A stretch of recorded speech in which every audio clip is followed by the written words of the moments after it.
All right, and it looks like we're live. Hey everybody, this is Roberto Blake, and welcome to a TubeBuddy live stream. And today we're going to talk about how to get to 100K subscribers, 100,000 subscribers on YouTube. We're going to talk about a couple of things. We're going to talk about some of the basics you need to know if you're a creator. We're going to also talk about the tools, tips, and techniques. We're going to talk a little bit about mindset. And we're doing this because we're celebrating TubeBuddy reaching 100,000 plus subscribers in August 2017 this year. So that is amazing. I reached that milestone, I think, what was it, last year or the year before, something like that. And it was great to be able to hit 100,000 subscribers. In fact, when you do, you get one of these. You get a silver play button. So that's cool. Doesn't do as much for people as you would think. It's a nice trophy, though. It stands there and it looks cool, but a lot of people want one of these, and so let's talk about how you actually attain that. One of the first things I can tell you is that there's no normal in YouTube. So for all of you who are looking at big YouTubers, and you're looking at people who got like 5 million views in like a year or something like that, you need to stop. You need to stop with that nonsense because you're not them, so don't worry about it. If somebody, like, I don't worry about people who win the lottery because I'm not them. You know, so that's definitely what I would say about that. And if you're a small YouTuber, I'm not 100% sure that this stream is the most practical for you because you need to start with the basics. If you're wondering why your YouTube channel hasn't grown or why you're not getting views or getting subscribers, consider some of the following. Do you have decent YouTube channel art that explains what your channel is and why someone should be here? Have you done a YouTube channel trailer showing people what to expect and what your channel is all about? Do you tell them in the beginning of your videos why they're here and what the channel is about?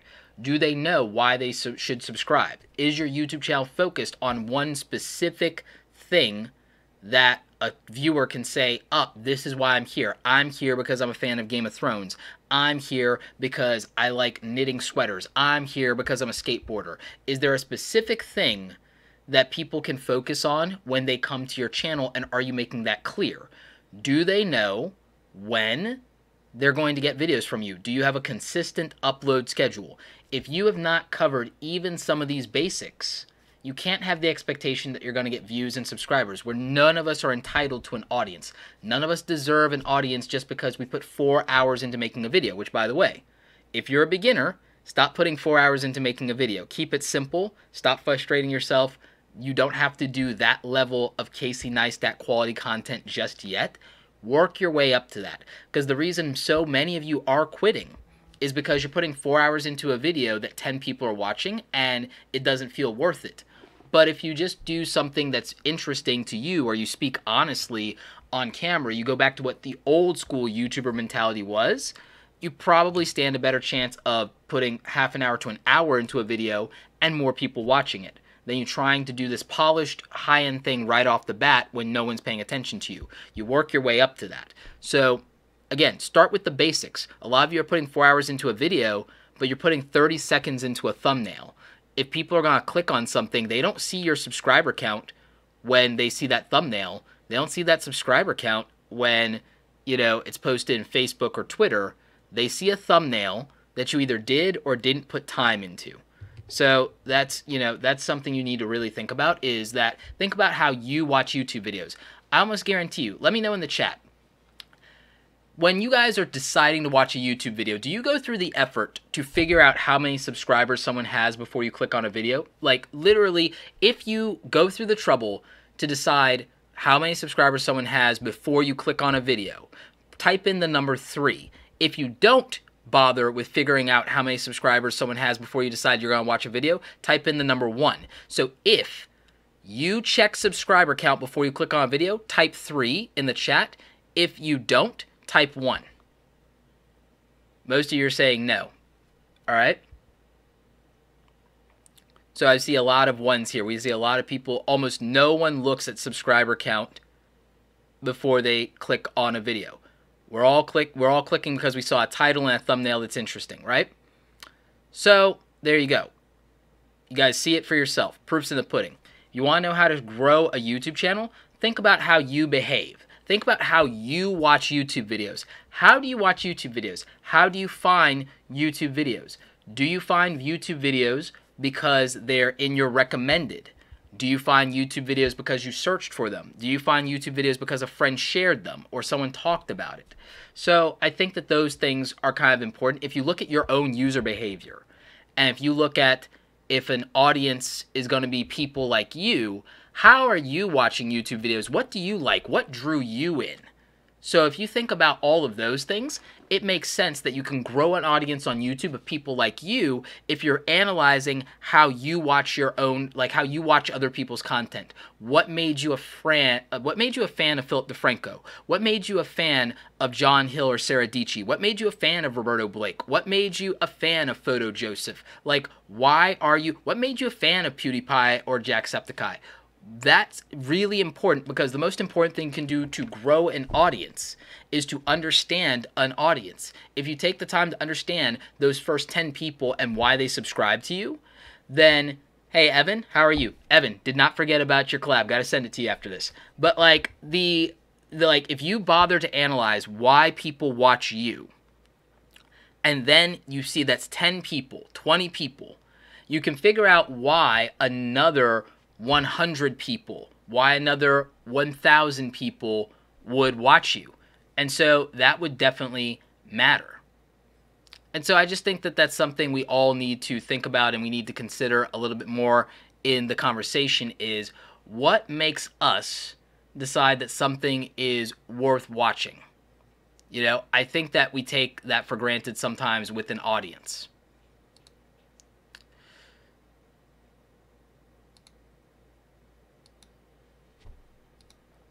And so if you are really looking at what makes your audience show up for anybody else, or what makes you show up for anybody else, that's a big part of it. But I've got some more tips for you guys. I've got some practical tips here.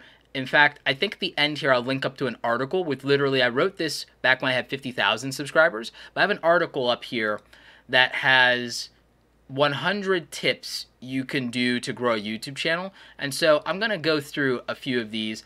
I'm also going to try and see if what I can do about this pop-up chat working out a little better for you guys.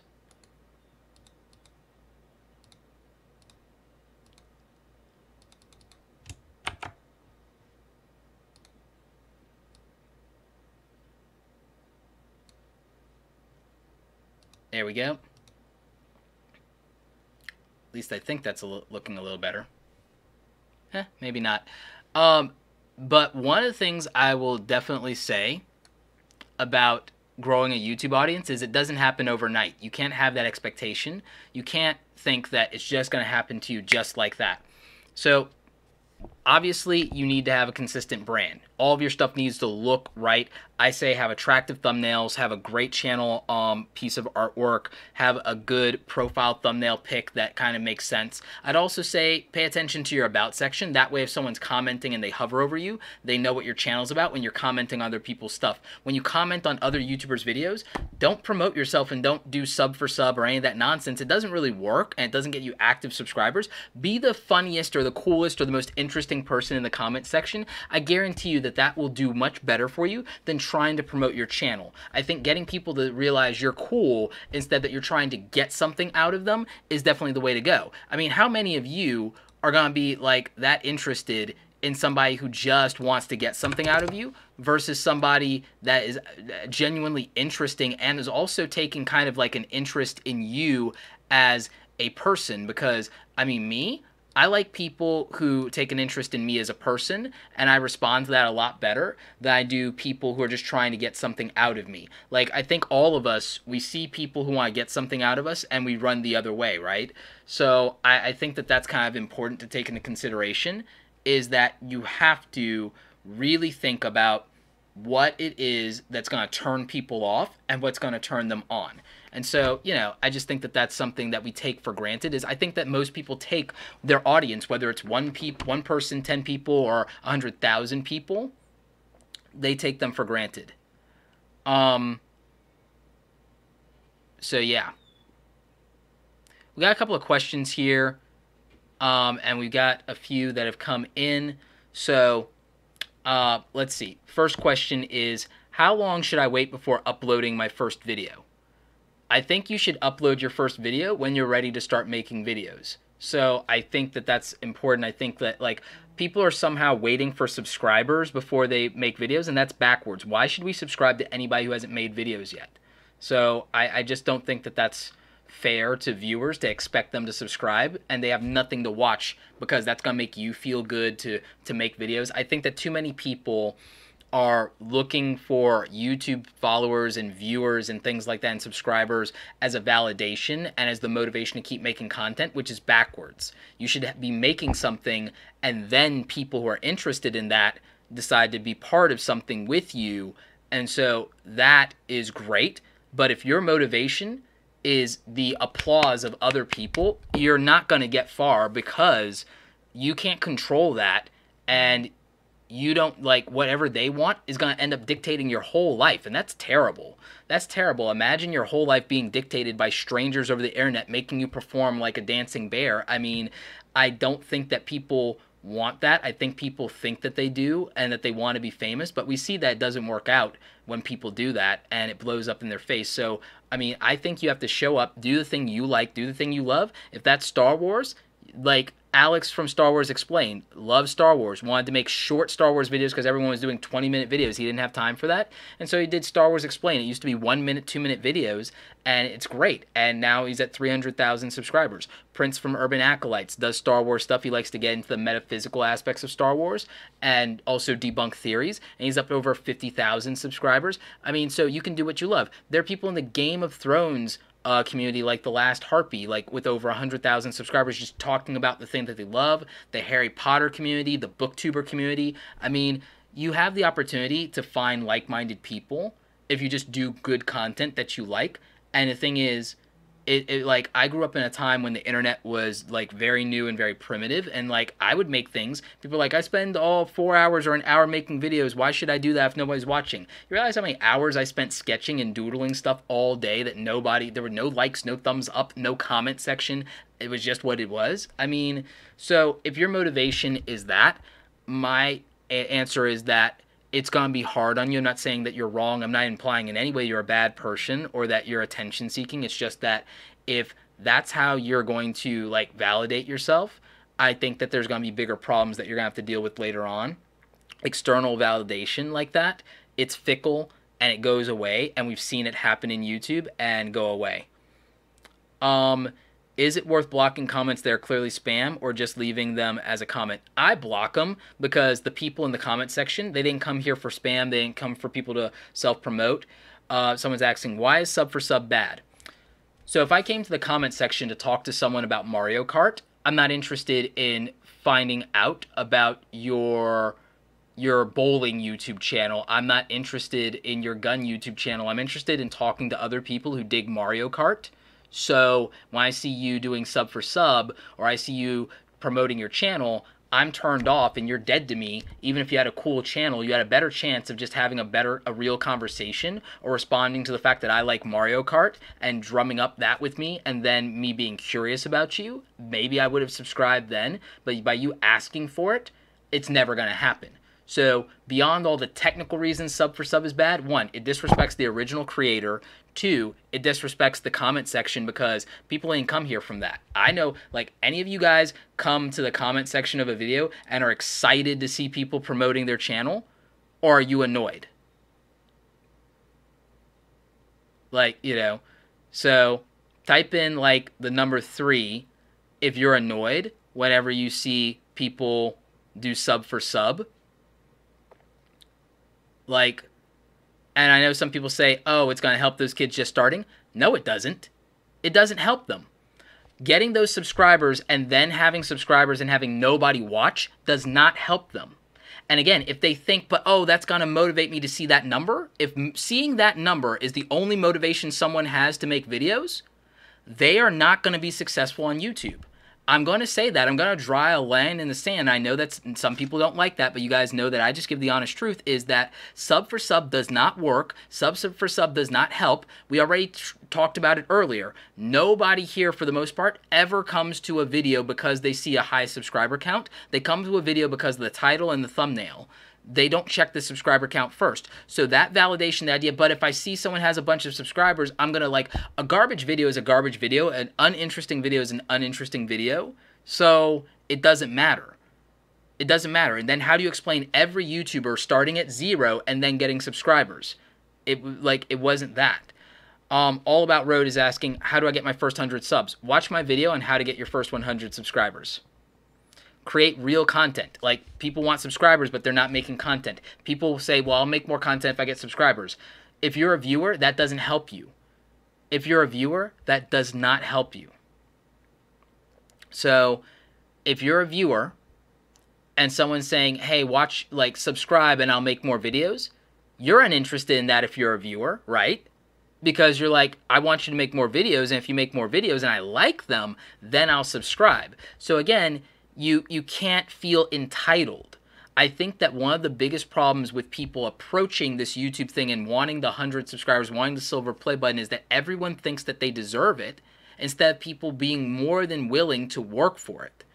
And so I would say that that's a big part of the problem, because in working for it, one of the things you have to do is you have to do the basics. I see people wanting subscribers, but they're not doing the basics. They're not doing good thumbnails. They're not thinking about their title. They leave their tags blank because they see some big YouTubers who were already big from a different part of the algorithm back when YouTube cared about more about views than watch time, and more about views than tags. And they watch some big people do that, and then they say that that's just what they're going to do. But like, if YouTube made a blank, filling it in probably matters. I don't think they paid someone a really decent salary to program something for you to fill in just for it to sit there blank. I think that's common sense, but we have people not even doing the common sense basics. I almost guarantee you that a lot of you that are, how do I get my first 100? How do I get my first 1,000? If I go to your channels right now, I'm going to see generic channel art, or not well-designed channel art, or none at all. I'm going to see thumbnails that show that you spent like 5 minutes on it or 30 seconds. I'm not going to be able to understand what your channel is about in the first 60 seconds of looking at it. I guarantee you, ask yourself those questions. If I go to your channel right now, what am I going to see? Am I going to see lazy thumbnails or thumbnails that were auto-generated by YouTube? Am I going to see no channel artwork or bad channel artwork? Am I going to see that your channel is all over the place and doesn't have something that's focused on? Am I going to see that you haven't even made featured playlists to make your channel look good? Is that what's going to happen when I go to your channel? Do you even have a color scheme for your stuff? Like that, like, so that I can tell your stuff from someone else's, and that you have a theme and that you have some visuals that make you unique? Because if I'm going to go to your channel and I'm going to look at it in 30 seconds and that's like what I'm going to, immediately I'm gone. I'm not going to subscribe, because I have so many other options on YouTube where that's not the case. Even if they have a smaller subscriber count to you, they look like they're working at it. They look like they're taking it seriously. Showing up and looking like you're for real actually matters quite a bit. Even if the video itself, it doesn't have to be like a 4K video. It doesn't have to be shot on a super expensive camera with all the fixings. It can be done on your smartphone, but you have to do everything else well. And that means you have to do good titles, good thumbnails, good channel art, good thumbnails, decent audio. You have to tag things properly using TubeBuddy. You have to do these things if you expect to get somewhere, and you have to make content that people that you're targeting want, right? Because, I mean, you can't have videos, you can't do videos one day and be like, you know what, I'm going to talk about my fitness routine, and then I'm going to talk about gaming, and then I'm going to talk about my favorite TV shows. It's like, it's too confusing for us if we signed up for one thing.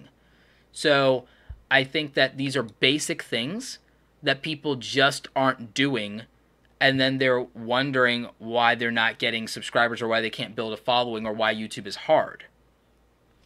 So, you know, I think that's an issue. So someone asked the question, how do I make someone think my video is professional?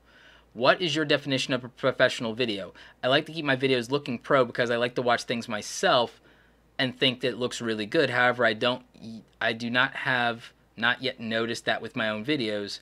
Thanks. So I think that if that's the case and you haven't noticed that with your own videos, that what you have to do is look at the videos that you like and decide what was so pro about them, because I can't tell you, because I have no idea what pro looks like to you. And I think you knowing what pro looks like to me, it doesn't help you because maybe you disagree with that. And so I think that in general, we have this problem where people look to what other people want or what other people think, or whatever people their situation is when it comes to some of this YouTube stuff. And I think that that becomes a problem because you're not Casey Neistat. You're not who's like popular right now. Like that Rice Gum kid I think is popular right now. It's like, so I think that if you're looking at other people who aren't you, then that's a mistake on some level. I understand people wanting to mimic success, but I think some of the mistake comes in the sense that you don't have their skills, you don't have their personality, you don't have their gear, you don't have, you know, certain things going on. You got to do you. You got to do you, and that's what's going to matter to people, and that's what's going to make whatever you do successful is going to be just doing you. So, let's see. Perfect is the enemy of good. Yep, I agree. People get caught up.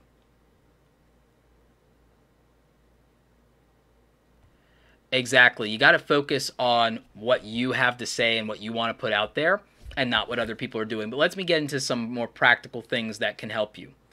So we had someone ask about pro video. On some level, equipment helps, but equipment isn't a deal breaker. This live stream looks pretty good, right? You guys digging the audio? Like, how's the video quality? Are you guys okay with this level of quality in terms of the video and the audio? I mean, maybe the lighting could be just slightly better. In fact, actually, I think if I close my curtain, the lighting works out better. So, you know, this isn't too bad, right? But here's the thing. The quality is good, but I'm doing this with what is a $90 webcam, a $60 microphone, and a $40 audio mixer, and that's it. And yeah, I'm doing the fancy stuff with Wirecast, but I could do it with OBS, which is free, right? So this YouTube setup to do this level of quality, to talk to the camera, I could do this in vlog and tell stories like Swoozy does, or I could do Superwoman's kind of content with this setup, and this is $200. You could make this as a kid if you're mowing lawns. So in terms of equipment, that's actually reasonable to get something in good quality, and so you could live stream with that, and it would be okay. It'd actually be pretty good. So I think from a practical standpoint that you could do this affordably. In fact, I did a whole talk on how to do YouTube pretty cheap, and I put that up on my channel recently. Now, what I'll say about that is that when I got started, I worked with what's now like a $350 camera when I got started until I got the GH5. I then went to like a $600 camera. And so that's like, you know, it's not a lot of money. You could literally just do a summer job or a part-time job, and you could make the money you need to get decent equipment to make high quality, high-end looking videos. But we've seen from Casey Neistat that a Samsung phone will get the job done in terms of something that looks really good. So, I mean, we see that. In fact, I have a video coming out about that. I did a potato quality video the other day from my phone, but I'm going to do a video that shows you how to make really good videos with your phone. So that'll be coming out soon.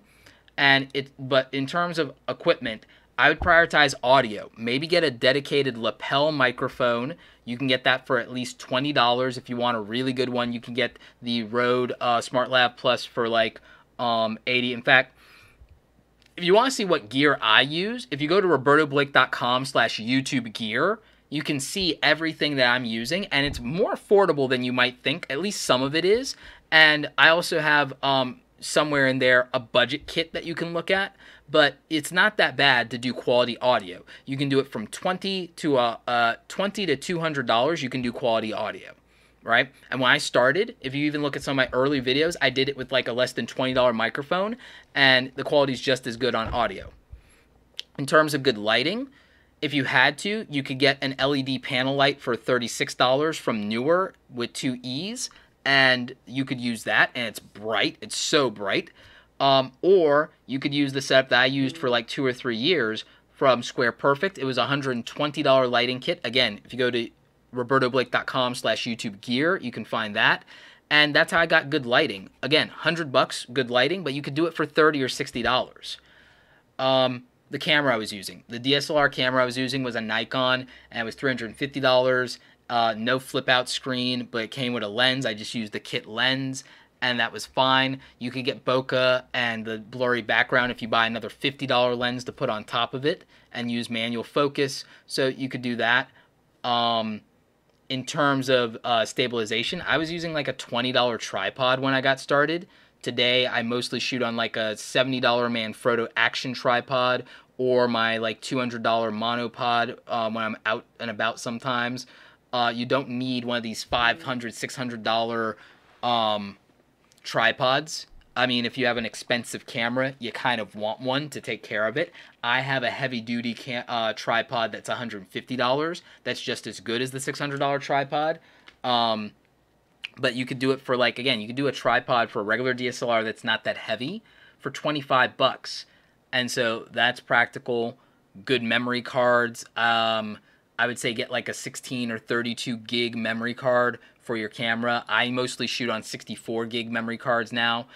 For the Panasonic GH5, I use 128 gig memory cards. So those things will help you with making your stuff look really good. But again, it can be cheap because this webcam is fine, and this is $90. So you could do that, or you could get the Logitech. This is the C922X. You can get the C920 for like $60. So, I mean, I think that that's just practical in terms of if you're really worried about making your videos look really good and look pro, then that helps. And so I went with that. Sebastian Budd says, does every video need background music? I don't think that every one does need background music. I think it does help set tone. I think it helps. But not for every video. There are videos that I don't put background music to. So I think that that's, you know, just something that is really practical as far as equipment if you really want to be competitive. Because what I did was, it didn't take a lot of money, and I still don't think it does, but I looked at what the top YouTubers did in terms of how their videos looked, and I said, okay, but I'm a camera guy, so I know how to do that on a budget. Their audio is good, okay. I don't have the money for this microphone right now, but I tested it out, and I bought like a $20 microphone that got the job done. I was like, okay, cool. I have a lapel mic, so now I've got good quality audio. Next. All right. Oh, I want a blurry background. It's going to be this type of lens. Okay, cool. With these settings, cool. I figured it out. I saved up. I bought that type of lens. It wasn't that expensive. Using a DSLR, more practical than using my phone at the time to get good quality stuff. Oh, lighting and setting up the lighting. It wasn't a lot of money. I invested in that. So if you want to make your stuff look like Jacksepticeye or Swoozy or Superwoman or iJustine, all you need is, you don't need necessarily the most expensive Sony or Panasonic camera. I use the same camera. I bought this before Casey Neistat did. I got the pre-order. His came in, he ordered his, and he got his on regular release date. I got mine pre-ordered when this first came out, the GH5, because I shot on the GH4, and I knew that this was going to be the best camera for me, for a flip-out screen and all those things. But before that, I was shooting on the G7. The G7 is like a $500, $600 camera with a kit lens, and then to buy the type of lens that will give you the blurry background, it's another $50 to $200 to do that. So for about $700, $800, if you really want your stuff to look like the YouTubers with 1 million subscribers, it's only for the camera setup for that. It's about $500 to $800 if you want to do it with a flip-out screen to make your life easier. To get the audio to be decent, you could use a shotgun microphone. You could use either a $50 shotgun microphone, or you could go with something that's a little bit more expensive. You could use the Rode Video Mic, the Rode Video Micro, and I think that's about $80, and that would actually work out really well for you. So you could do that, or you could just use a $20 lapel mic with that expensive camera and you would be just fine. You can use $120 worth of lighting. So to have your video content look like a person who has 1 million subscribers, you could use a YouTube setup that cost about maybe $1,000 to $1,500, and that's a lot of money for some people, but my answer to that is that's the difference between looking like someone with 1 million subscribers versus just doing it on your phone, which I think is still the right place to start, is just do it with your phone. But if you want to look like someone with 1 million subscribers, there's your answer. RobertoBlake.com/YouTube gear. Just get all the gear, because, I mean, that's really what it is. So, again, that's probably not practical for everybody here, but if you wanted the answer, that's the answer. Sahil Block asks, is Facecam necessary for new channels? There are plenty of channels that don't ever do Facecam. There are plenty of YouTubers who we still have not revealed their faces. It just depends on the type of content that you're doing. Yanir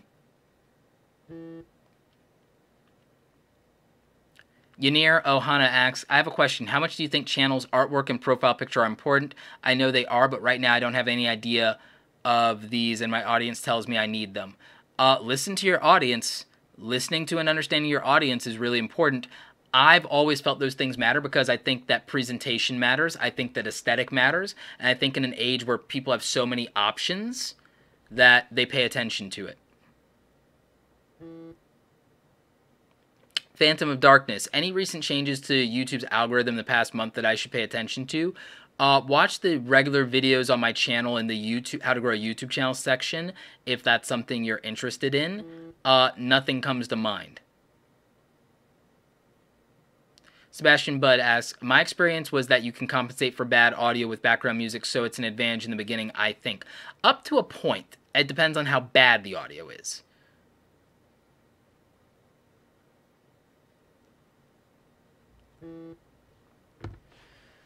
So we have a lot of people asking the very general question, how do I get views? What made you watch a video? It wasn't somebody's subscriber count, not usually. Usually people click on things that are interesting to them as far as an interesting title and an interesting thumbnail. Beyond that, you should use TubeBuddy to optimize for your channel to get out there. So that helps, especially when you're small. I started from 0 in 2013. I'd had my channel since 2009, but I was never uploading. Like a lot of you, I was never uploading. I uploaded, what, twice a year? That's not being a YouTuber. I started doing my channel for real in 2013, in July.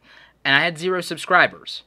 0 subscribers. And this is after the algorithm changed. So there were like, how many people were doing Photoshop tutorials? Howard Pinsky was doing them. Terry White was doing them. Occasionally Jared Polin would do them. Like Nathaniel Dotson from Tutvid was doing them. Flern already existed. There were so many channels with Photoshop tutorials. What was the quote-unquote point of me doing them? I was doing them my way, right? There were people who already did Premiere Pro tutorials. I did them my way. So when I did mine, I made my titles good. I optimized them for SEO. I didn't know about TubeBuddy at the time. And I made really good thumbnails. And that's how I went from having 0 subscribers to, in my first year of YouTube, getting 10,000 subscribers. And then within my second year, I got to like 70,000 subscribers. And then like from there, it just goes on and on and on. And so I got to like, I think before my third year, I got to 100,000 subscribers before my third year of doing consistent content. And then a year after that, I got to 250,000. So everyone starts at 0. Your subscriber count doesn't matter when you're starting. And what you have to do if you want to get views is make content that people would want to watch. Make your thumbnails good. Thumbnails are the reason videos get clicked. Thumbnails are the reason that videos get clicked. So I would say that that's important, and I would prioritize it. I'd also say that the majority of you who are saying, how do I get more subscribers? You're not replying to every single comment in YouTube, and you're not even getting a lot of them. And I would say double down on that, engage in your community. The other thing is so many of you are YouTube focused that you're not building your brand. You don't have anywhere else for people to find your videos. So you don't have a distribution strategy. You're not using other social media platforms, and you're like, but I don't have any followers over there. It's like, yeah, you have to actually talk to people and build relationships and get some people following you, and then maybe they'll like your other stuff, or maybe they'll help you. Those things all actually really matter. And I think that a lot of you want subscriber counts and view counts so much that you're ignoring building actual relationships with other human beings on the internet. It's not an accident that a lot of you have tweeted out my stuff, is it? It's because I answer your questions. It's because I reply to your comments. It's because I acknowledge you, right? That's why you guys will tweet out my stuff. That's why you guys will talk about me to other people, as I make content you care about, and then I show that I actually still care about you guys, because even though I'm flooded with comments and I have a whole other 2 businesses that I run, aside from my personal brand and the things with my YouTube channel, I have Facebook, Twitter, Instagram, Medium.com. I'm in LinkedIn now with video. I'm in every social media platform. I still make time for you guys. I still do Q&As at least once a week, and I reply to people's questions. And I still run 3 businesses mostly by myself. I have 3 businesses that I run, and I still do all this content, and I still reply to people. And some of you will not find you won't find the 5 or 10 minutes to reply to the 10 or 20 people that are in your community. And I think that a lot of that matters in terms of them reaching out and sharing your stuff and getting you more traction, and you're not replying to them. And so I think that that's something that a lot of people are taking for granted when they think about how to grow and build their YouTube channel. And I think that people are just like expecting so much, and they expect people to collab with them, and they expect all these things. But then it's not just about you spending 4 hours making a video, which I still think is overkill when you're getting started. It's about the relationship with the few viewers that you have, one at a time.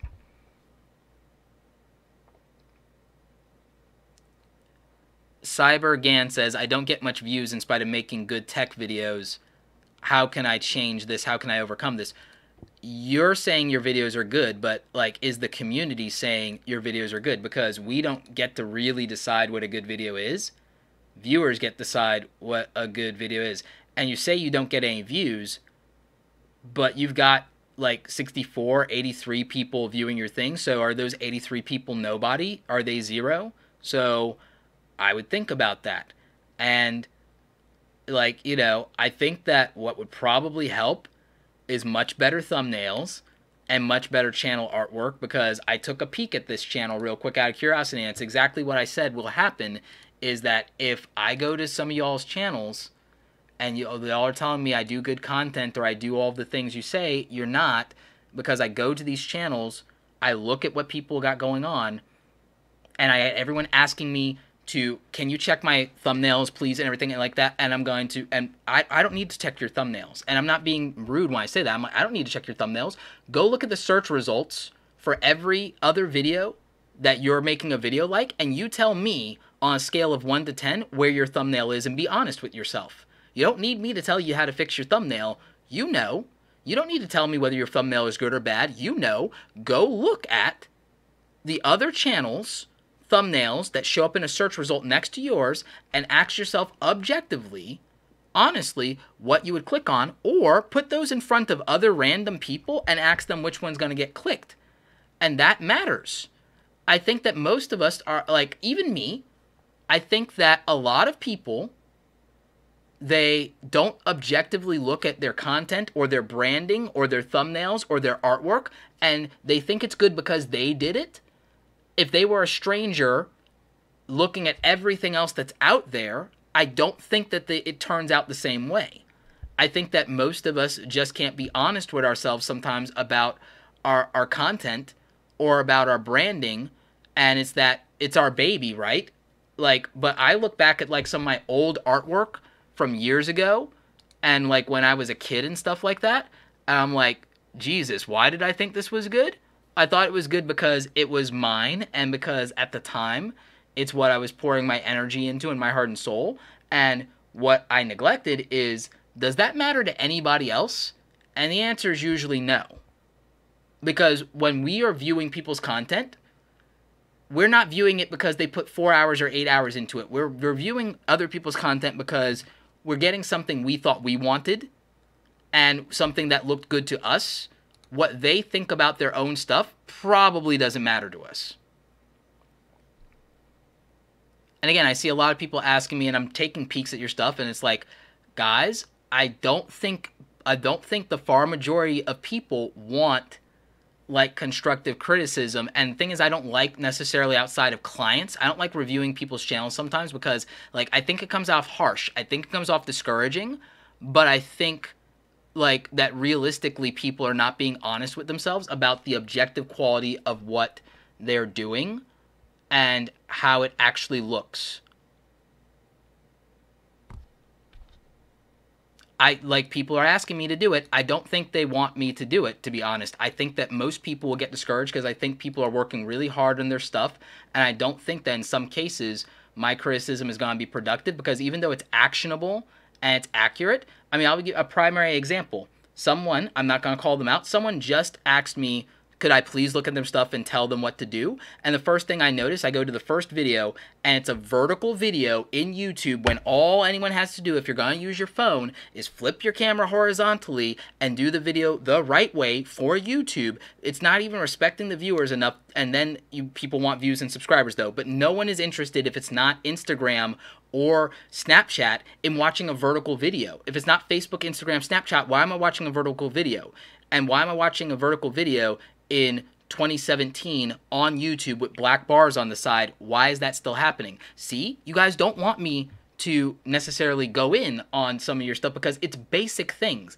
It's basic little things that we shouldn't still have to talk about in 2017 as far as the basics of making YouTube videos. Daryl Eves, Tim Schmoyer, Aaron Owen Hemsath, Nick Nimmin, Brian G. Johnson, all the people who have been here and been so generous to give advice on all of these live streams have covered so many of these basics. And there are people asking for advice or asking for help who won't even take the time to do and watch and learn the basics. But then you want to ask for a critique, or they want to ask for a shout out, or they want to ask for do this, or why can't I get to 100,000? Getting to 100,000 is not an accident, guys. And again, I'm going to link up real quick to this article that I wrote like 2 years ago when I had 50,000 on 100 tips for your channel, because the odds are that a lot of people are not even doing some of these very basic things. And so I just linked that up in the description for you guys to check out down below. But it's so many basic things. It's not an accident.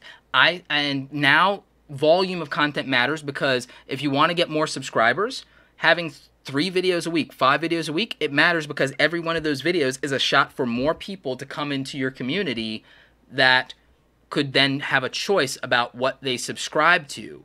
And that's going to be very practical. But it's also going to take time. It's going to take time, and again, a lot of people don't have the patience. A lot of people don't have the patience, and it's to do the simple things. So again, if you're asking yourself, why am I not getting more views, why am I not getting more subscribers? Thumbnails get clicked. What do your thumbnails look like?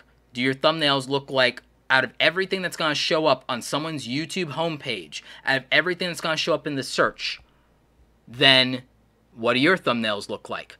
And the odds are, on a scale of 1 to 10, it's not doing so hot if that's what you're asking. What's the title? Is this something that would be interesting? Is this something that's likely to get clicked on? Is this something you would have clicked on? You know, that's important.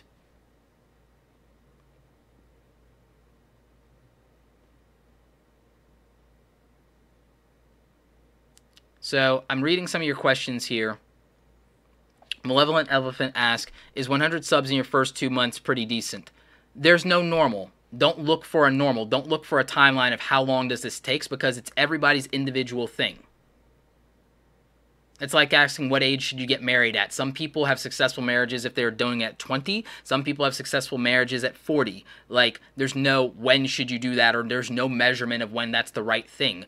It's about how long does it take you to make content? How much time do you have to put into this? Do you work a job? Do you have kids? Do you have a relationship? Do you have another business? How much energy can you put into this? How much research have you done? How much skill do you have? like all of those things add up. There are some people, they're going to get 50,000 in their first 2 months, and a lot of you are going to cry about that. And there's some of you that need to ignore that completely and just be patient and do your work and focus on you, right? Like, how are you going to get anywhere focusing on what other people do and getting frustrated by it? It's patience. You know how many people got to 1 million subscribers and did like 120 videos? I've done 1,000 videos to get to 250,000. You think I look at that? You think I worry about it? No, I don't. Like, and that's just what it is. There are people that, like, their story is their story. Like, look at all the people who came over from Vine and blew up. But the rest of us who weren't on Vine and didn't do that, that's not our race, so why are we worried about it? That's not our thing, so why are we worried about it?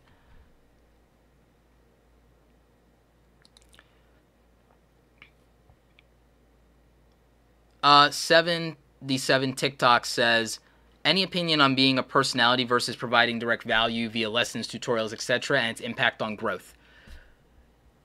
I think the question is less about its impact on growth and more about playing to your strengths. If you're someone who's a good teacher, be a good teacher. Don't try and be a prankster or a clown or a personality. If you're someone who's a prankster or a clown or a personality, then don't try and teach. Play to your strengths. I think that the biggest problem in YouTube probably right now to this day is, let me ask you guys something. I want to do a poll here. Are you making content because you want to be popular and you want to grow your channel? Or are you making content that's based on who you are? If you're making content that's about who you are, hit the number 2. If you're making content because you want to blow up and you want to do what's popular, type the number 4. I want to know. Are you doing content that actually means something to you? Type the number 2. If you're doing content because you want to blow up and be internet famous, type the number 4.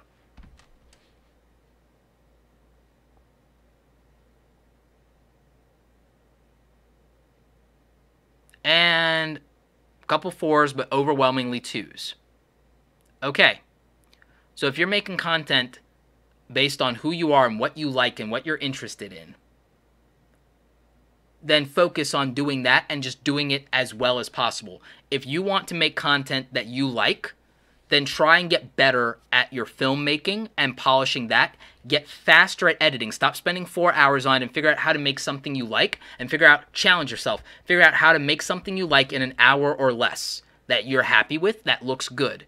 Because if you give yourself an hour or less to do it, you can do more of it, and you'll get good, and you'll get better faster. And that will let you put out more content, and that will help grow you in YouTube. So I wouldn't worry about trying to be popular, because do you want to be a slave to popularity and trends and have everyone tell you what to do, or do you want to do things on your own terms? Because I think a lot of us came to YouTube to do something we like and that we enjoy, and maybe get a little bit of money off of it, or maybe get a little bit of acknowledgement from it, but do what we want. Because all day, you probably have to do something someone else wants anyway. So why would you make yourself have to do what the internet wants instead of doing what you want, right? So I would figure out how to focus on that, and that's why where my 100 tips come in is get good at video editing. Start with entry-level software, then move on to something professional like Premiere Pro or Final Cut Pro. Get fast at it. Learn it. Learn how to do color grading. Like, save up your money. Get a video graphics card so you can render fast, and learn how to watch my video. Learn how to do the best export settings so your stuff looks sharp. Learn how to mix your background music. Occasionally, if you can figure it out, throw in a few little animated titles here and there. Throw in some nice transitions and not just jump cut all the time if you think you're good at it. And so figure out a way to get your video editing process down to where this takes you a little bit of time. I try not to spend more than 30 minutes max at editing anything if I can help it. You know, do things that work for you, and then focus on your community. Build your YouTube community around people who are like you. Make content for the people like you. Focus. Get as narrow as you can. Be authentic. Be real. But if you like being a personality or you like doing caricatures, I love that Boogie2988. I love the Francis character. But it's not always Francis on the YouTube channel. It's Boogie too. So balance it out. Figure it out. Don't pay attention to the negative comments. Reply to the good ones. Reward the good behavior. Comment on other YouTubers' channels, but don't be spammy and don't do sub for sub. Engage with people outside of YouTube. Be on social media. Twitter's your secret weapon. Twitter could do so much for you as a YouTuber. Instagram could do so much for you as a YouTuber. You know, beyond your channel. Stop trying to just use it to grow your channel. Build a real brand. You know, Like, so many of you, you could be doing articles and getting a little bit discovered off articles and put your videos inside of your articles. That helps. You know, you could be participating in Facebook groups with other people that are similar to you and just get permission to share your content without being spammy. Instead of trying to collaborate with people so much bigger than you, why don't you, once you get a little bit somewhere, you get 100, you get 1,000 subscribers, why don't you collab with all the other little people under you that have been cheering you on this whole time as a thank you and as a way to grow together? Why don't you do that? Because maybe you absorb their 100 subscribers into your 1,000 and that helps you get to 2,000. So, I mean, I think that those things matter. Get your style down. Have a format for your videos. Have a way that your videos begin, a way that they are in the middle, a way that they end, and get your people used to that. Get your fans used to that and the habits. You don't know what content to make? Ask your subscribers. Even if you've got 12 people, ask them. Ask people in Twitter. Like, figure it out. Use TubeBuddy. Guys, you want 20% off of TubeBuddy. Go to TubeBuddy.com/awesome. Use the code Roberto's Buddy and get 20% off. And, you know, and use TubeBuddy. Optimize your tags, your titles, your descriptions with TubeBuddy. Explore what topics in your niche might be getting a lot of searches but are not having a lot of competition on them. Use those tools. Think about what made you watch a video. Look at 10 videos you just watched that made you subscribe and ask yourself, what was it about these videos that you liked? Look at the 10 YouTubers that you are subscribed to that you watch all the time. Start literally writing down what it is you like about them and why you became a subscriber. Now look at that and start thinking about why someone should do that for you. I worry that a lot of the reason that many people are not growing on YouTube might be a lack of imagination. It literally might be the inability to abstractly look at, why did I subscribe to someone? Cool. Why would someone subscribe to me? Okay, cool. Most of you, when I ask you why should someone subscribe to, let me do it right. In the comments live right now, or even in the replay, why should someone subscribe to your YouTube channel? Let's run this experiment. Tell me right now, why should someone subscribe to your YouTube channel? Go. This is gonna be fun.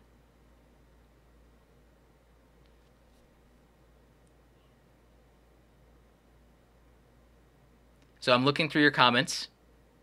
Tony asks, what about buying subs? Does that help you grow? No. It's against YouTube terms of service. They're going to terminate you. I think I can't wait for them to terminate everyone who's bought subs. You know, that's going to be great. So, yeah, it doesn't matter. I think people use that as a mental block more than anything.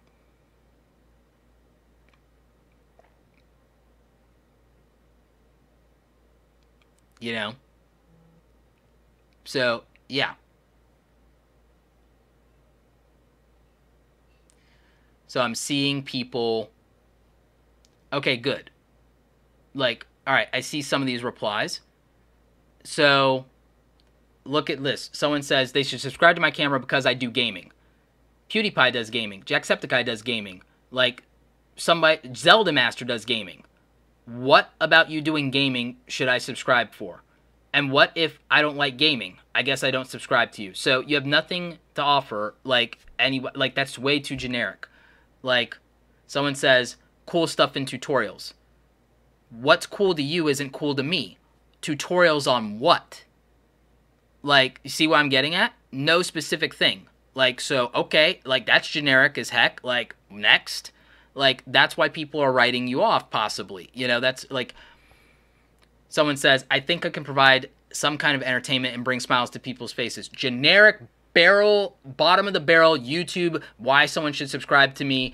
Answer number 126, because I want to bring smiles to people's faces. Everyone says that. Like, okay, like, do people not make YouTube channels to do that? Oh, wait, some people do it just to actually tick people off. So, yeah, like Derpy Face says, oh, someone should subscribe to me because I do unique content that no one else does. Everyone says that. Like, and you're not qualifying what specifically is unique or, like, see what I mean? Look at all these generic answers, and I want you guys to go back through other people's answers and think about whether that's something that would get you guys to subscribe. Because, I mean, my standards might be whatever, but if you guys actually look through some of the examples that I read off, you're not going to subscribe based on that. You're not going to subscribe based on that. Now I see some better ones. Here's a great example. I offer gaming news on upcoming games and events, as well as Thursday throwback videos that talk about games of the past they forgot or might have missed. See, that is a really good example of a specific value proposition. There's a specific reason to watch that channel. That's someone who can explain what they're doing and why their channel matters to a specific person the right way. Because now, that's intriguing because, okay, so old school gaming, throwback Thursday stuff, cool, I dig that. And also, oh, new games that are coming out? All right. So what I see when I go to that channel, when I go to Jada Prog, I hope I'm pronouncing that right, I see some better thumbnails than most of the thumbnails of everything that I've looked at today on any of these things that I've looked at. And it's actually, like, pretty good. In fact, let me see if I can do something with that. So, let's see here. I wonder if you guys can...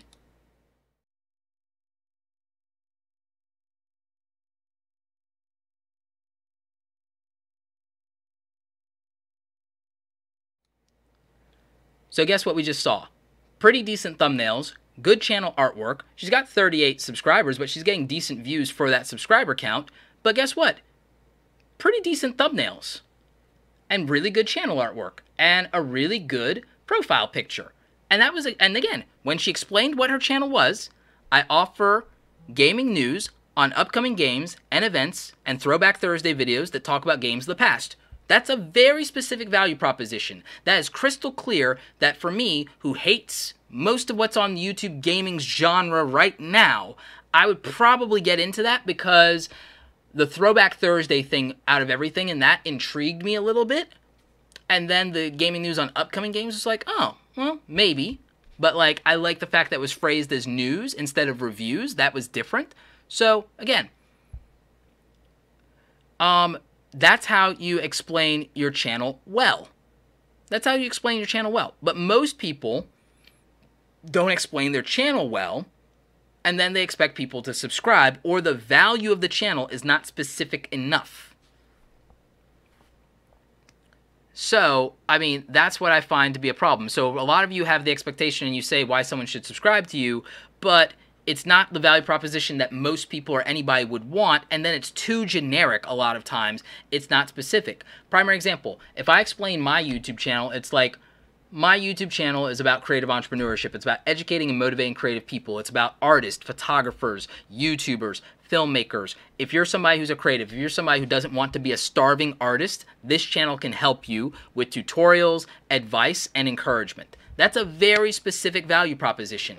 If you can't explain something and make it relatable to people, they can't make a choice that that's something that they should be a part of. You have to get very specific about what the value of your channel is. You know what helps with that? Your channel artwork. You know what helps with that? Your thumbnails. You know what helps with that? Your playlist names. You have to just tell people what is they get and not try to be generic or patronizing.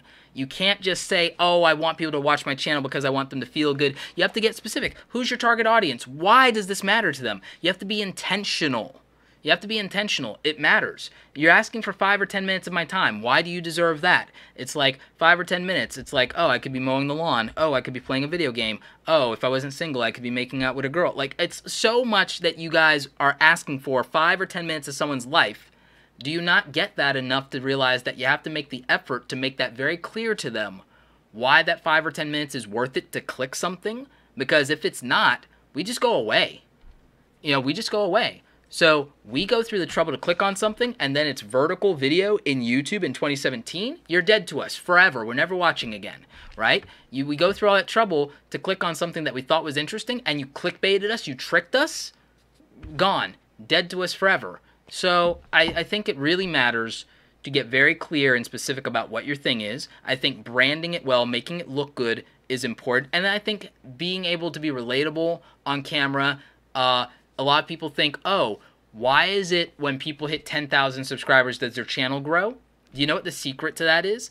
The secret is that most people, because they get external validation from their subscriber count, their charisma goes through the roof and they start feeling themselves and feeling confident once they get 10,000 because they feel like they're a legit YouTuber now. And so that's what makes it to where they do more content now because they feel satisfied, like, oh, there's enough subscribers, so now I'll do 3 videos or 5 videos a week or whatever. That's what happens when people get 10,000 subscribers. When people get 10,000 subscribers, they're like, yes, I did it. I'm a 10th of the way to a silver play button. And so they actually start getting pumped to make more videos. Like Jacksepticeye, like just a few years ago, like I think I want to say it was like 2013, 2012, Jacksepticeye had 2,000 subscribers. He got a bump from a shout out from PewDiePie, but the only reason that shout out worked, because look at all the other people who got a shout out from PewDiePie, they didn't grow like Jack did, right? The reason that it happened for him was because he got excited about making those videos. The audience that likes PewDiePie there was content that Jack did that was good that they would like, and then he grew by just doubling down and he started doing much more content. He started getting much more hyped.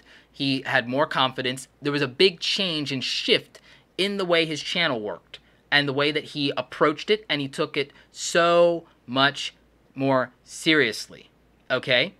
And that made all the difference, and it was because he got that little bit of a confidence boost, and it came in the form of more people coming into his community and winning that shout out from PewDiePie and making the most of it.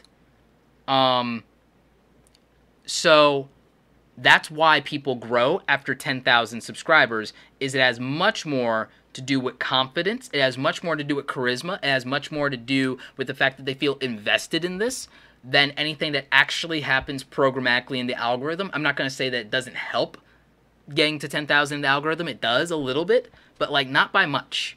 So that's important.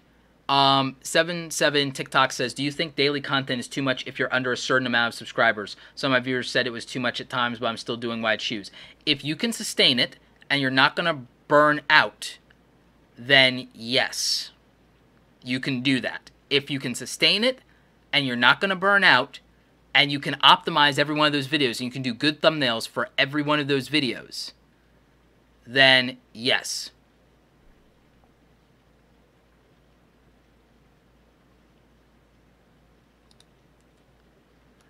So somebody is saying,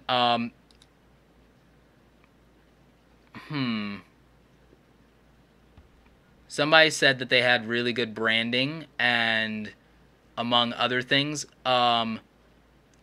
you know, the really good branding is why one of your videos has 21,000 views, despite you having a smaller overall subscriber count. You have like 1,600 subscribers. One of your best videos has 21,000 views. I think the problem is that you didn't repeat the lessons you learned in one of your most successful videos and apply that to the rest of your videos. And I can see that just glancing. And again, your channel branding is okay. It's not what I would refer to as something to write home about. So again, this is what I mean about being objective. And also, this is what I mean about being patient, because 1,000 subscribers isn't meaningless. 1,500, 2,000 subscribers isn't meaningless. It's that a lot of you, if you can figure out why those 1,000 people cared, why those 100 people cared, you can do a lot more if you figure that out. If you figure it out and figure out what is it that people liked about me, what made them subscribe, and you do more of that, you will be successful. Because the other thing is, a lot of you are not looking at your analytics and not analyzing what video got me the most views, what video made me the most money, what video got me the most subscribers, what video got me the most watch time, and you're not doing more content like that that could work.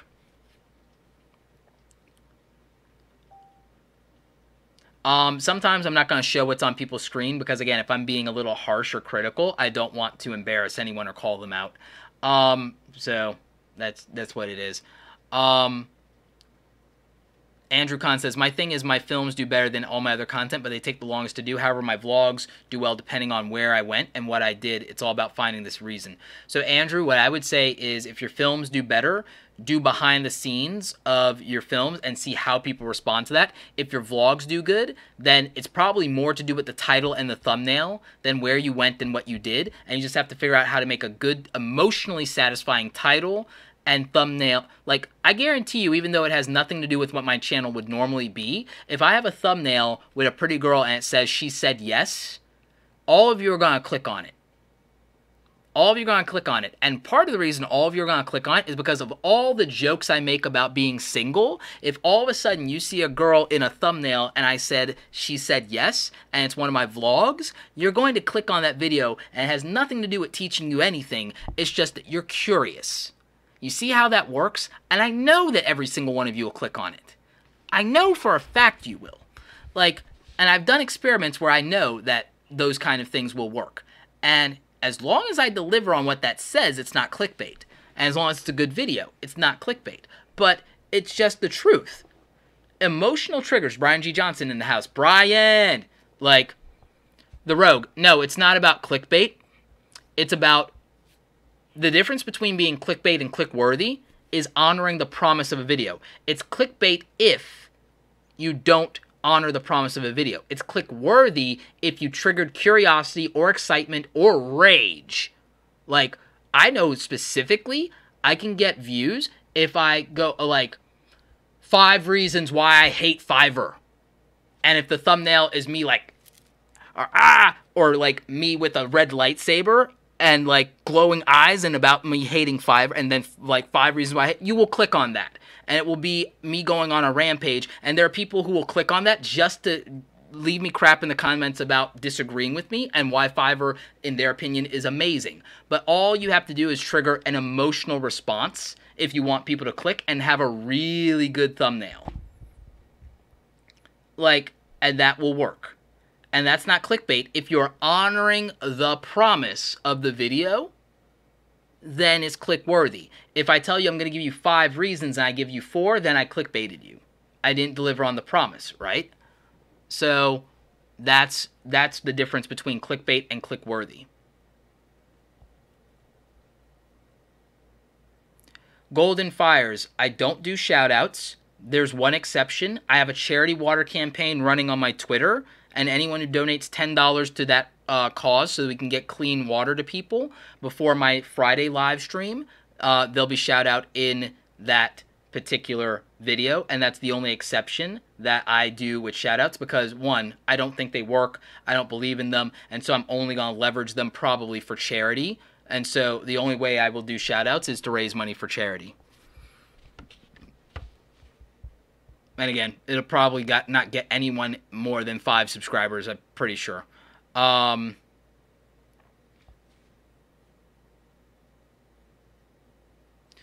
Glitch asks, how would you deal with view loss on your channel? I'd analyze videos that performed well, and I would make more content like that, and I would go back and use TubeBuddy. Go to tubebuddy.com/awesome, linked in the description below. Use code Roberto'sBuddy, get 20% off. I would use TubeBuddy, optimize my old videos, change my titles to trigger a reset, because if they're already underperforming, then change your titles. I know Daryl Eves and other people have said never change your titles, but if a video is dead, change the title. You have nothing to lose. If a video is performing well, don't touch the title. But if a video is bad or performing poorly or is dead or is old, just change the bloody title, because what do you have to lose? Optimize it with TubeBuddy and get it triggered back into search again and give it new life. Like, I've done that, and it's worked out really well for me. So, just figure that out. That's what I would do if I was dealing with view losses or something like that. Let's see.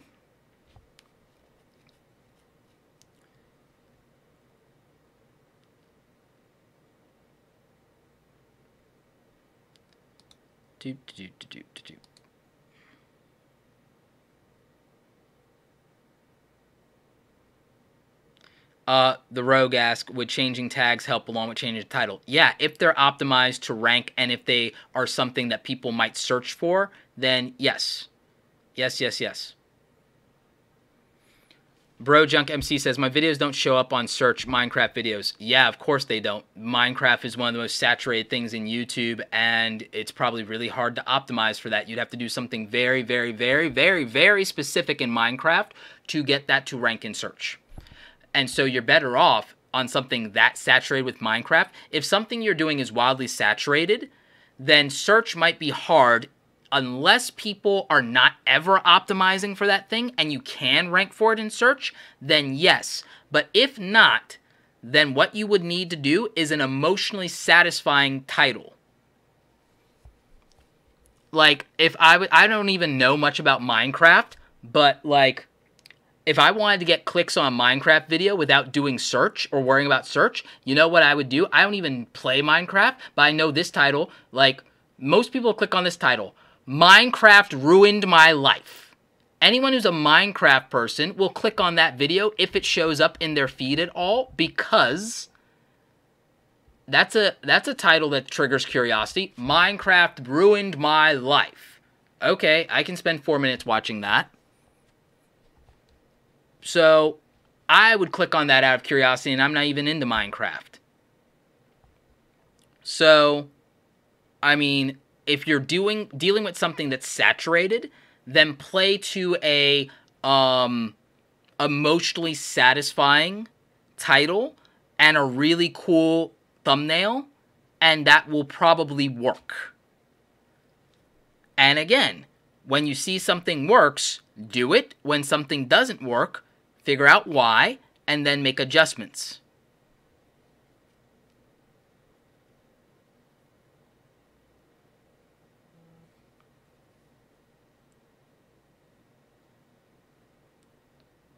So that's just something that I would keep in mind. A lot of people are asking me to check out their channels. For my review series, I've kind of more or less picked the type of channels that I'm going to do because I want to do different channels than I've ever done. I want to do some animation channels, for example. And again, I'm only doing a limited run of those, and I've already pretty much chosen what those are. So anyone who wants to do a channel review with me, I do paid consulting to do one-on-one channel reviews. So just reach out to me in Twitter, at Roberto Blake, if that's something you're interested in. But I've already picked everybody for the free channel review series. I already picked that a long time ago for the most part. And so when season 2 of that comes out, like, you guys will see why I picked those. Because I only pick channels based on what I can use as a teaching example with those channels. So that's why I picked them. And that's just what it is.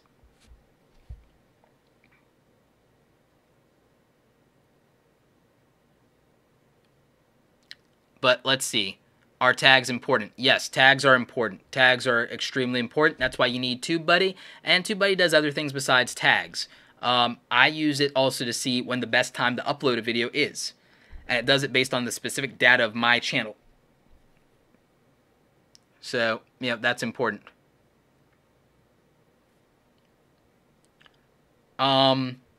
What was, there was another big point that I wanted to bring out that was really important. I got, a little distracted. Here's a thing that a lot of you won't like me saying, but it's the truth. Right now, in the current state of YouTube, you need an acceptable level of quality, but higher quality will not get you more views or more subscribers.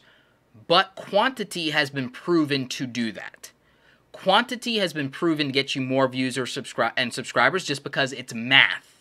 Quality will not necessarily do that because we have no idea what the quality of a video is when we click on it, but it also only has to be an acceptable level of quality, and it has to be emotional quality, emotionally satisfying. It's not about video production or editing for the most part. I believe in those things. I like those things. I think they make videos better, but improving that won't necessarily get you as many views. There are videos that are crappy cell phone videos that I've done that have gotten more views and watch time than videos that I shot with this $3,000 plus setup, $1,000 lens, ND filter, great microphone, $2,000 camera body, and $3,000, and the production values are amazing and have not gotten the same amount of views that just using my smartphone in the moment got, because that video happened to be more emotionally satisfying and have a more emotionally satisfying title. Even with a crappy thumbnail, sometimes that title will win. And that's just what it is. So for everybody that says quality over quantity, they're not looking at the data. They're not looking at the data at all. Now, ideally, you do both. I do both. But quantity on the numbers has a better chance of delivering more views because you have more opportunities, more watch time because, again, more opportunities, more subscribers because you have more opportunities, quantity. If you could get to 3 videos a week at your current level of quality, your channel probably improves. If you can get from 3 to 5 videos a week at your current level of quality, your channel probably improves. Spending 2 more hours making the quality better on what you currently have and not increasing the amount of quantity, your channel probably doesn't get more subscribers or views. And I think many of you have probably experienced that as we're talking right now, that's been true. So, again, I don't think people will like it, but in YouTube, quantity does matter more than quality, but by a certain percentage. And the ideal situation is to do both. Luxury Card Store asks, do I believe in doing giveaways? Can it help jumpstart a Chinese channel? Giveaways often result in subscribers being subscribed for the wrong reasons and not not subscribing and sticking around and watching things. You might have noticed that Philip DeFranco even stopped doing giveaways. I don't think that it's what actually grows people, to be honest, in my experience. People just come for the giveaways and then they, all the other content goes dead and stale because of that.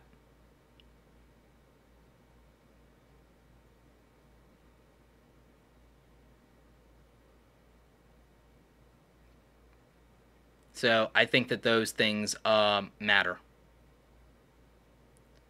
But I think there are ways to do giveaways. Like, if I was going to do a giveaway, I would do a giveaway around my merchandise. So I would, do giveaways of, the Create Awesome t-shirts. If I was going to do giveaways, I would do that. Because then that lets them be part of the community and the brand.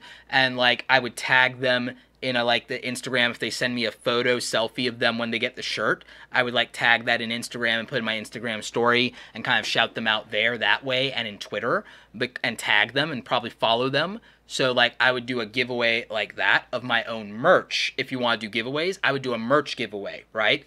And so I would do things like that, or I would do a giveaway of access to a private hangout on air to just hang and chill and be part of a private live stream, and then we put that live stream up on the channel or something like that, as long as it's YouTube friendly, so that we don't end up demonetized, So I would do those kind of things. If you're going to do a giveaway, that's the way I would approach it. I believe that Tim Schmoyer and Jonathan Katz recently did a video together on how to do giveaways and stuff like that while not getting into trouble with the law, because there are regulations around how you can do contests and giveaways. So, that's what I would say. Gumshoe Gamer, if you're trying to do a job in YouTube, get yourself to a place where your format lets you make a video in an hour or less.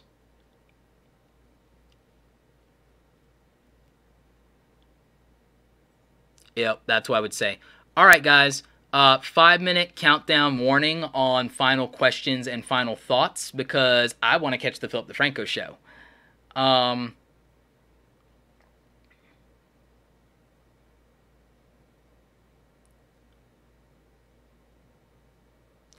So let's see what your questions are.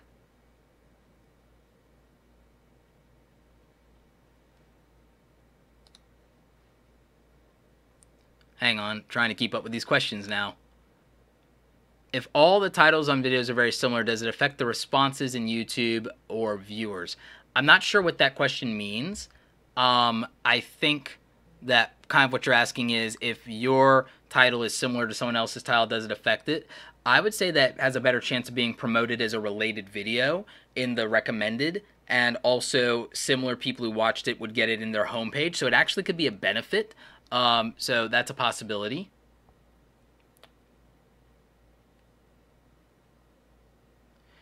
Glenda's Creative Place says, when time of day uploads are recommended, do we know what time zones the statistics are based on?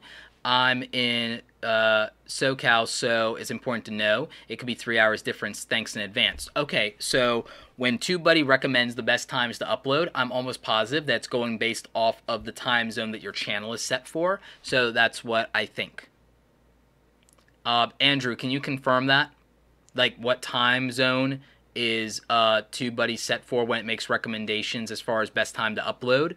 Would super appreciate that.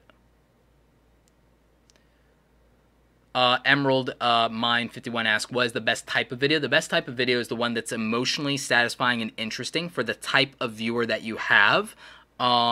So, like, if you're a fan of Sarah Dietschy, like, amazing young woman, great YouTuber, then probably the best type of videos for her channel are her vlogs and her collabs. The type of thing that helps new people find her channel are probably her collabs and her tutorial and camera review videos and drone videos. The videos that perform best on her channel are the more viral type things, like when she jumped out of a plane in 360. So or the videos that have Casey Neistat in them. So what's the best type of video on YouTube? It depends entirely on your audience and what got them interested in your channel or to subscribe. If you ask what's the best type of video for my YouTube channel, you know what it is? It's not even the how to grow YouTube channel stuff. The best videos that make the most money, the most views, and generate the most subscribers on my videos are the how to make money online videos on passive income specifically and starting a business from home, and video editing tutorials and laptop buying advice.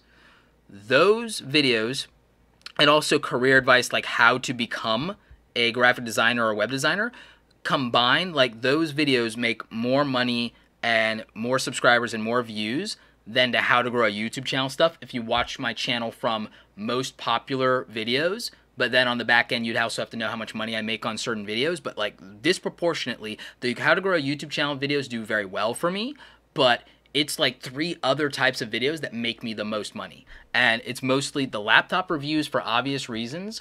The laptop buyer's guides and reviews, probably out of all of my content, because of the affiliate marketing side, make me the most money. The passive income stuff probably performs the best in YouTube in terms of views and subscribers that it gains me. And then maybe after that, maybe the how to grow a YouTube channel stuff, but also balanced against the graphic design stuff. So it all depends on your audience. Every time. There's no magic bullet for what's the best video to make on YouTube. It's like there isn't an answer.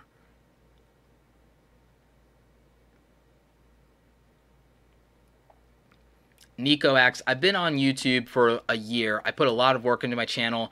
I've been consistent, but I'm only at 80 subscribers. How can I improve? Make everything better. Make everything better.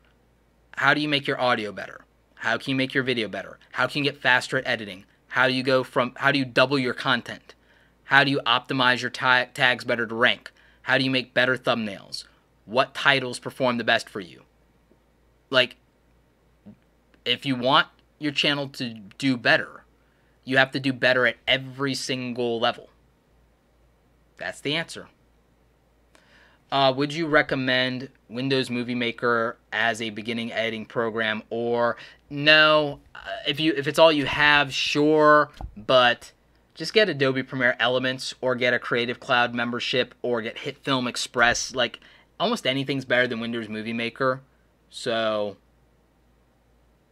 Derpy Face Gaming says, my channel sucks. How can I fix it? Stop sucking.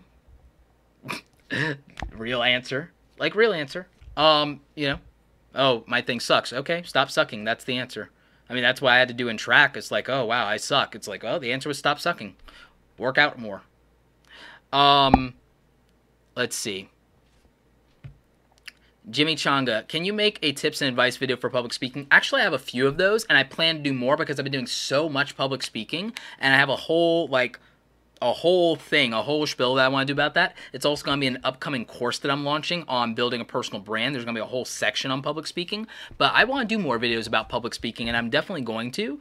I think that YouTube actually can help you prepare to be a public speaker. So I would definitely recommend doing more stuff on camera. Live streams help too. I think that doing live video also helped me become a public speaker. Food Ziax, how can I get to 1,000 subscribers? Focus on the subscribers you have and watch my video on how to get to 1,000 subscribers.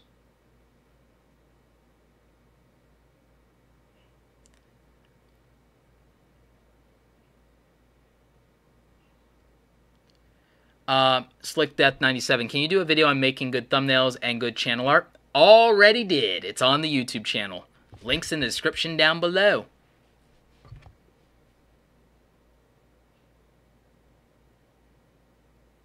Best of Rugby. I don't do shoutouts. Unless it's a charity thing, which there's a link on my Twitter. I don't do shoutouts, buddy. For any of you looking for my channel, link down below, or you can just search on my name in YouTube. I'm all over the place. I'm everywhere in socials. Let's see. How do you get affiliate links on your YouTube videos? Good question. So for affiliate links, as long as you're honoring the terms of service and at the bottom of your description or wherever you're disclosing that's affiliate links, you can just put the URL for those affiliate links in your description and YouTube will pick those up. So that's actually a really good way to make money. If you look at Casey Neistat's videos, he actually has the list for all of his stuff. Dark Matter asks, why don't big YouTubers do shoutouts very often? Dark Matter, shoutouts don't work most of the time. That's one big part of it. Here's the other reason. If you came to my channel to learn how to become a creative entrepreneur, I'm going to ask this bluntly, why the hell would you care about a gaming channel? Because I decided to recommend it. Why would you watch a gaming channel? Why would you watch anything that doesn't have to do with the content that you came to be a subscriber of mine for? Like, it doesn't work for that reason exactly for the most part. Is if two channels don't have any relationship or any alignment, there's no reason for a viewer. There's no reason that just because Casey Neistat or Gary Vee shout someone out for me to watch their videos. You know why? Maybe I don't care about that thing. I don't care enough about sports to watch a sports YouTube channel just because Gary shouted it out. I just don't.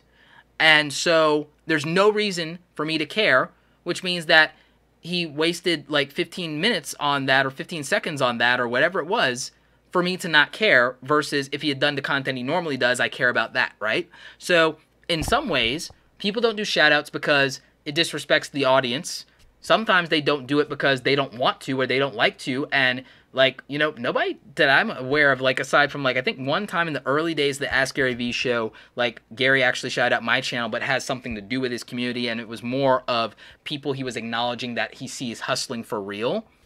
So there was that, and I think that during, like, Black History Month that, Black Hokage or somebody shouted me out, but that didn't really do like much of a bump for like my channel as far as I knew. I found out about it months later, actually. That's how little it was noticeable. I didn't have a spike off of that. But like, you know, but I appreciate it, but it didn't really do anything for my channel because the audiences weren't similar, or the audience didn't want to do an extra step. And so big YouTubers don't do shoutouts because they know their audience and they know their audience wouldn't care. And it's like, and it doesn't help. Like, more than that, I've had people that I've done collabs with that are small YouTubers that have been in my videos like 5 times and got no subscribers out of it, and their face and their name and their channel was actually on the video and it did nothing. Like, so, I mean, I don't know why so many people obsess about getting shoutouts. I think they still think that it does something, and on rare occasion it does something, but it's the same. It's like winning the lottery. Getting a shoutout or going viral is like winning the lottery.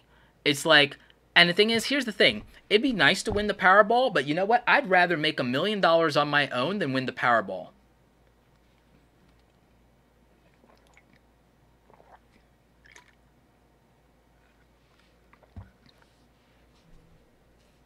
So, you know, sometimes it just feels out of place. And someone made a point that, but every consumer watches all kinds of channels. But the majority of a certain type of audience, and I've done studies on this, is more likely to watch one thing than the other based on their patterns. And so why would a YouTuber, like, why would they do that if they have no reason? Like, there's no reason to. There's, like, I mean, to be honest, there's no reason, for the most part, for people to do shoutouts except for their friends. There's no reason. And here's the other thing. Why would I give a shout out to a perfect stranger, a random perfect stranger that asked for it, instead of giving a shout out to my friend Jason Liebman, or giving a shout out to Andrew here from TubeBuddy, who always has my back on stuff and always manages these live streams and does an amazing job, and is a gifted filmmaker who I've actually met in the real world. Why would I give a shout out to a stranger before I give one to Nick Nimmin, who is like another person that's a peer of mine and a friend of mine on the internet? Why would I give a shout out to a stranger before I give a shout out to my friend Sonny Laraduzzi or Owen Hemsath or Tim Schmoyer or Brian G. Johnson? Why would I give a shout out to a perfect stranger instead of one of my friends who's had my back forever? So think about that. Like, I think everyone keeps thinking of YouTube a lot of times in the context of like, give me, versus like, what do I do that gives value, real value to my viewers, to the people who support me, to my friends, to even the brands that support you. I mean, like, I want to be very real with people. It's why I'm very frank about these things, is that I'm not going to tell you the things that you just want to hear, because it's like, it's not practical for you guys. I think I would have 1 million subscribers if I was spreading fake positivity and I was telling people what they want to hear. I'd have 1 million subscribers. But I think the reality is that YouTube is an individual journey, and what I'm just trying to do is help people have best practices and good habits. Like, you know, so I think that that's a thing. People have tried to bribe me for shoutouts. People have tried to pay me hundreds of dollars for shoutouts. And the thing is, legally, well, not legally, but the guidelines from the FCC, you would have to disclose that, but they don't want you to do that. And I've said no. So I don't do shoutouts for people. Literally, people have offered me hundreds of dollars. I've been offered as much as $800 to do a shoutout for somebody. And like, I just never called them out on it, and I never will. Like, that, I don't believe, like some YouTubers that we all know, I don't sit there and share private DMs or emails and put them out there and put people on blast. But like, I could make a lot of money doing that, but like, I don't do it because it's unethical. Like, it's unethical. So I believe that really, at the end of the day, and I gave you guys a link to the article on 100 tips to grow your YouTube channel. It's a Medium article. I wrote it when I had 50,000 subscribers. It's exactly what I did, and it's exactly the things I focused on. But like, and again, it still holds up. It really still holds up. Like, I mean, the only thing I really need to edit on is I talk about the first 72 hours mattering, but like really the first 24, 48, and then the first week, and then the first 30 days really matter. That's the one thing I would really probably update on all of this, and like probably give list of more tools like TubeBuddy that you can use, TubeBuddy, and like VidX Stats and Social Blade and all the things, right? Like, but the main thing is you have to know and understand what is it that made you subscribe to somebody. I think most of you, if you analyze what makes you like the YouTube channels that you subscribe to and what are they doing right, not, oh, how do I copy them, but like literally, if you break it down, you're like, well, I subscribe to this person for this, and this is what they're about, and everything like that. So, I mean, I think if you really broke down what made you as a viewer do things, and then you go backwards from that, you'll start to understand how to make your channel better. You can make your channel better if you really think about what makes you subscribe to a channel, what makes you care about a channel, what makes you care about a creator. If you think about that, you know how to make people care about you.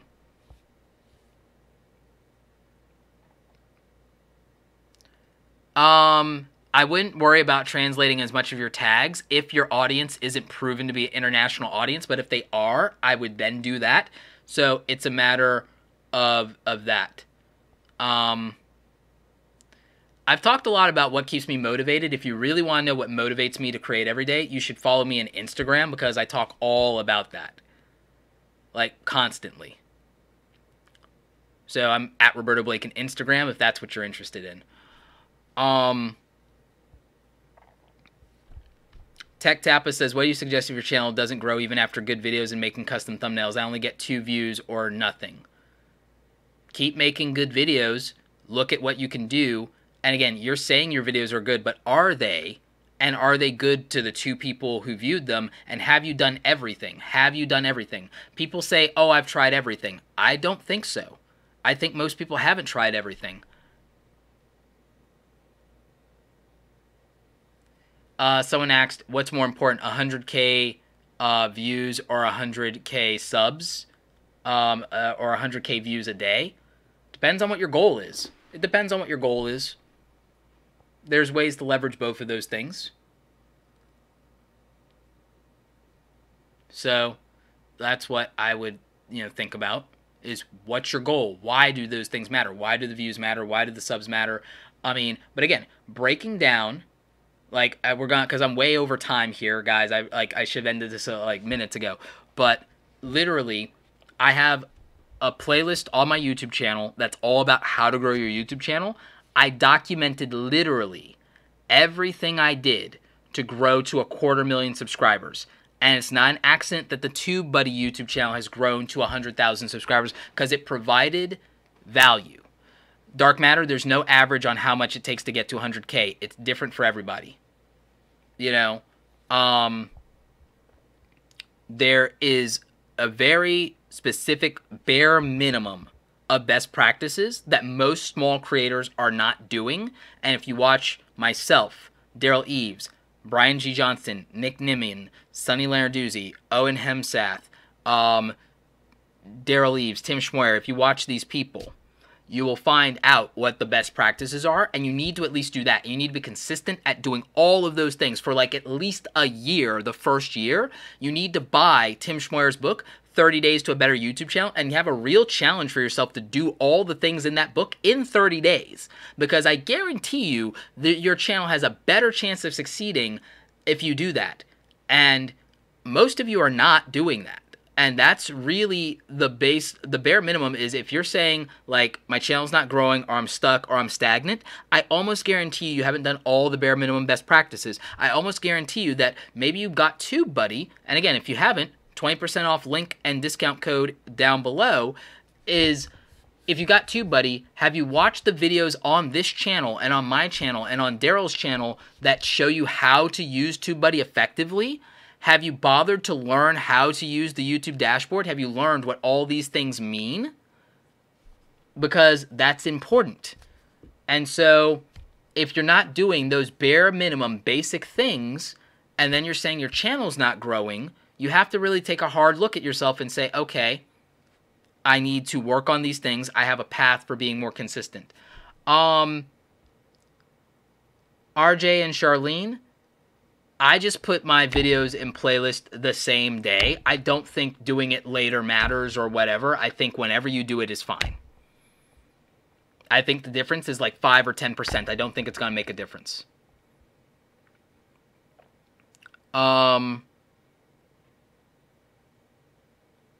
Selena Ryan, when should you be giving up on YouTube? When you're asking yourself if you should be giving up on YouTube, maybe that's the time to do it. Or maybe that's the time to triple down. I can't tell you that. I can't tell you that.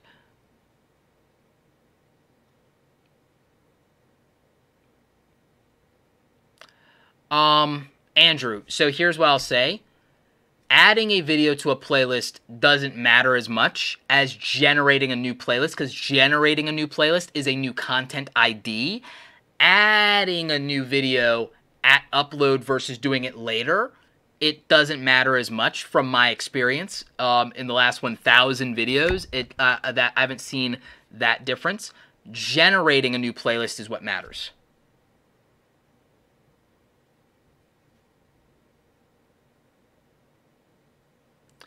G Money Forever says, when will I get to 100K? When you get to 100K. That's the day you'll get to 100K. Like, I mean, that's just real.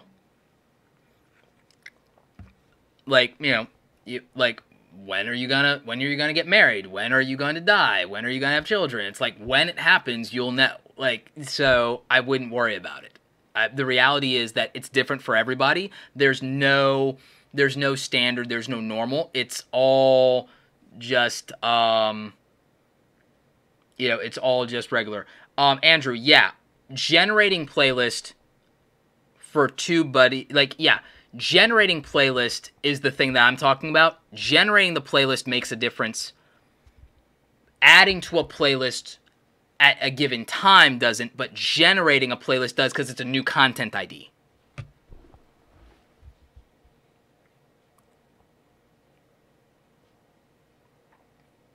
So, you know, that's what I would say.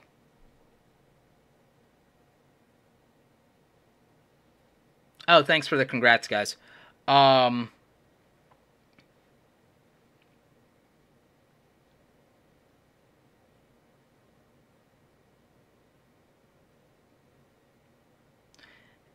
asked if their channel pertains to different categories, should they create different channels? If it's not literally exactly the same audience, make a different channel. Like, if you're doing Star Wars and you also talk about, like, you know, guns and, like, military stuff, make a channel for guns and military stuff and leave the Star Wars channel alone. Like, that's the most two opposite, like, end things that I can think of. Like, get super specific because it confuses viewers otherwise. So that's what I would look at. Brittany asks, is spending an hour on putting my own subtitles worth it? I just use rev.com and I pay for them because my time is way too valuable. So it depends. If your videos are making any money, sure. If your videos aren't making money, if you have an abundance of time, yeah, but I'd rather spend my time on other things. So that's pretty much me.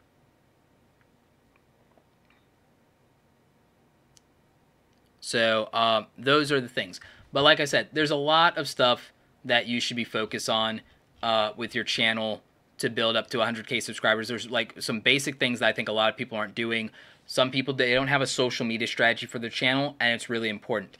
They don't focus on why the viewers come here, what the value to the viewer is, what's the psychology of their audience. Some people never bother to analyze their audience and understand them. That's why they're not growing. People don't make a plan to grow outside of YouTube and how to promote their channel outside of YouTube without being spammy. Some people don't focus on building their personal brand outside of YouTube, and that hurts them, and you need to do that. People don't engage with their viewers and their audience, both on YouTube in the comment section and also outside in social. That engagement matters. It's why people become loyal. It's why they share your videos. Sharing your videos is how your videos go viral, and you guys aren't getting people amped enough to share. Then they're people that they're not doing good production, basic things, good audio, good lighting, not doing good video editing, or it's sloppy. Monetizing your channel, that's important too. You need money to support this sometimes, and you can't rely on AdSense. You need to think about the ways you make money outside of YouTube. That's why I do videos about how to make money online. You can support anything you want to do artistically if you know how to make money. And so that's important. And then nobody studies their analytics. They don't look at the data. They don't look at what videos got them more subscribers, what videos got more shares, what videos had the best watch time, what videos, where videos got shared and how many times. Like, people don't look at their analytics. And then people don't have a balanced content strategy. They don't think about hub, help, and hero content. There are people who go out and they buy like really expensive camera gear, but then they don't know how to use it. They never take the time to learn, and they're like, oh, my video quality is so good, but it's not, because just because you shot it and it looks crystal clear, but it's crystal clear, but it's always shaky, that's not good. Oh, it's crystal clear, but the audio sucks, that's not good. Like, so a lot of people don't even bother to learn how to use their equipment, don't learn film techniques, don't learn editing techniques. That's important. A lot of people are lazy on their visual branding, their thumbnails, their channel artwork, their profile pic, everything. So look at the article that I posted in the description down below. It's linked up. It's 100 tips for growing your YouTube channel. I think it's going to help you. If you also check out the videos on my YouTube channel, youtube.com/RobertoBlake2, then you will find that I have a lot of content that can help you with growing your YouTube channel to 100,000 subscribers or more. The TubeBuddy team, they did a tremendous job. Their YouTube channel, it has a lot of how-to content that gets searched. It has a lot of stuff that you guys share. And they also featured content from other creators. They were smart. They collabed with people like me and Daryl and Nick and Brian and Tim and so on. So, I mean, it's just very practical, and they made so much content, and it's quality content. They did a branding strategy. They, like, you know, they did the right things, and if you look at how they approach their channel, and again, working with influencers like us, getting us to share the stuff, getting us to retweet, all of those things add up, because it's not just that they got 100,000 subscribers, they got 1.2 million views. You need views to get subscribers.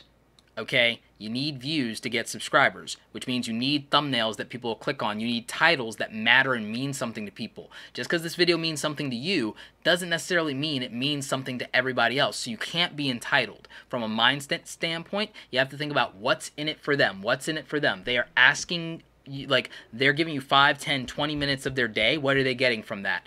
And not just what you think like they should be getting, but what did they want? And so I think all of those things matter.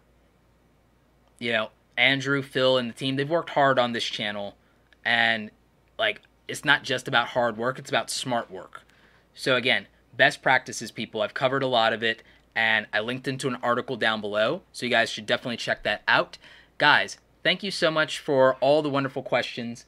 Thank you for tuning in. Thank you for checking out TubeBuddy. Thank you to the TubeBuddy team for having me.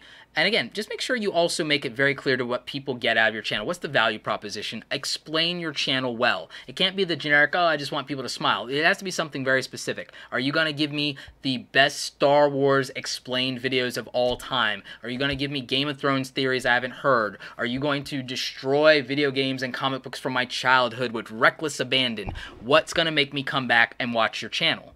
Are you going to tell me, like, why Rick and Morty is, like, you know, a philosophical diatribe about nihilism? Like, what are you really going to do to get me excited about your channel that's very specific? That's what you have to figure out for yourself. So, guys, again, I've got plenty of videos on this over on my YouTube channel. Make sure you're checking it out. I got a link to my Medium article with 100 tips for you to grow your YouTube channel. Probably just need to make an ebook on that. And guys, of course, go to tubebuddy.com/awesome. Use code Roberto'sBuddy, and you'll be able to get 20% off on TubeBuddy. I've got some upcoming tutorials that will help you. So, guys, thank you so much for tuning in.